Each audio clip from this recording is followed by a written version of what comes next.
بہت ہی مختصر ہے.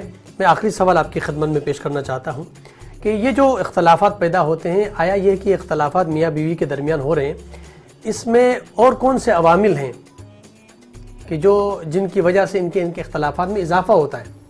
نہیں، اختلافات جب ہوتے ہیں تو اس کو کونسلنگ کی جاتی ہے. میں ڈاکٹر صاحب یہ سمجھتی ہوں کہ معاشرتی تقاضوں کے مطابق جو بد زبانی ہے، بد اخلاقی ہے، اس کی بنا پر گھروں کے شیرازے بکھرتے ہیں. اگر بد زبانی اور بد اخلاقی کا ہمارے گھروں سے خاتمہ ہو جائے تو آپ یقین کیجئے کہ بہت سارے گھر ٹوٹنے سے بچ جائیں. بہت شکریہ ڈاکٹر صاحبہ، آپ تشریف لائیں اور بہترین آپ نے گفتگو فرمائی. ناظرین کرام، میاں بیوی کے درمیان جو اختلافات کے حوالے سے بات ہوئی، اللہ رب العزت نے اس جوڑے کو، اس رشتے کو محبتوں والا رشتہ قرار دیا ہے اور محبتیں بانٹنے والا رشتہ قرار دیا. لیکن اگر اس کے اندر اختلافات آتے ہیں، لڑائی جھگڑے، تو اسلامی پوائنٹ آف ویو سے اگر ہم دیکھیں گے تو قرآن و حدیث نے اس حوالے سے بہت ساری احادیث مبارکہ ہیں، قرآنی آیات ہیں.